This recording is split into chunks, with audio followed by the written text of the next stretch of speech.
सुना जाता है कि इस्कॉन के जो लोग हैं वो किसी चौराहे पर, नुक्कड़ पर वो खड़े मिलते हैं और उनके हाथ में भगवत गीता होती है, चैतन्य महाप्रभु की वो व्याख्या।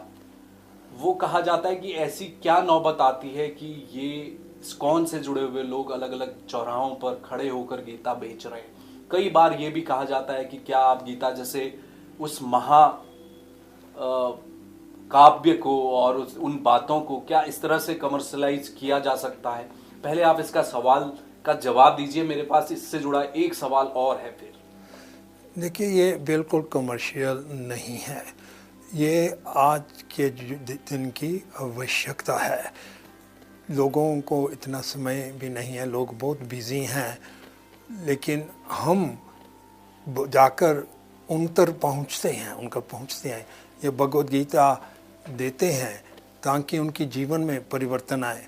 आपको शायद यह सुनकर हैरानी होगी, मैं इंदौर से आ रहा हूँ, ज़्यादा समय इंदौर रहता हूँ, तो वहाँ में हालांकि इंदौर टॉप मोस्ट क्लीनेस्ट 7 साल से नंबर 1 क्लीनेस्ट एरिया है।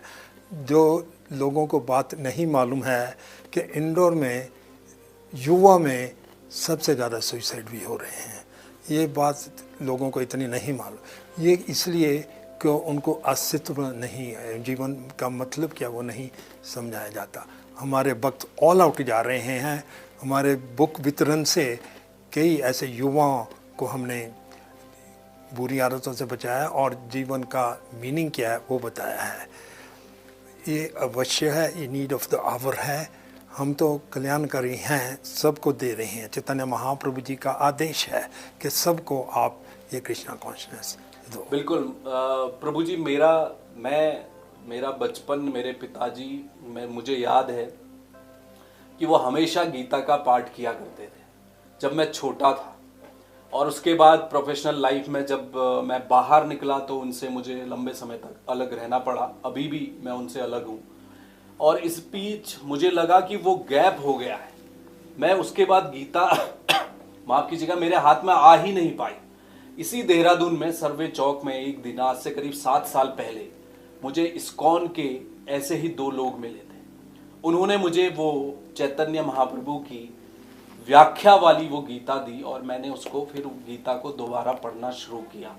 और ये मेरा खुद का अनुभव है, इसलिए ये सवाल मैंने इसलिए आपसे पूछा कि लोग ऐसे कहते हैं, लेकिन मेरा खुद का अनुभव ये है कि अगर उस दिन वो लोग मुझे न मिले होते तो शायद मैं दोबारा गीता को पढ़ नहीं पाता। और चैतन्य महाप्रभु ने जो व्याख्या की है वो शानदार है। मुझे ऐसा लगता है कि कई लोग कहते हैं ना कि कवि और उसकी पंक्तियां महान नहीं है, उसका व्याख्याकार बहुत महान है। तो चैतन्य महाप्रभु का वो जो व्याख्या है उसे आप कैसे बताएंगे लोगों को, वो इतनी खास क्यों है? क्योंकि हर श्लोक को पढ़कर ऐसा लगता है कि ये श्लोक तो मेरे लिए कहा गया है। भट्ट जी, बहुत बहुत धन्यवाद आपके एग्जाम्पल का। मेरे साथ भी कुछ ऐसा ही हुआ था। मैं लंदन में ऑक्सफोर्ड स्ट्रीट में जा रहा था, जो busiest street in the world चाहे माना जाए। तो वहाँ में भक्तों ने ही मुझे रोक कर भगवद गीता दी। हालांकि मैंने ये क्यों, मैं जा रहा हूँ अपने काम से, पर उन्होंने फिर मुझे समझाया। और वो वक्त थोड़ा सा ही पढ़ने से, अध्ययन करने से मेरा जीवन में परिवर्तन आया। क्योंकि एक तो ये पुस्तकें जो है ये गुरु परंपरा में आई हैं, इसलिए भगवद गीता को कहा जाता है Bhagavad Gita as it is, Bhagavad Gita यथारूप।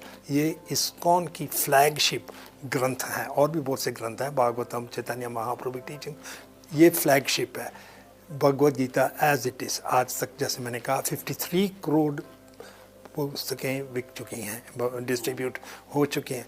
वो एक बुक पढ़ने से मेरे जीवन में क्रांति आ गई और बहुत से दुनिया के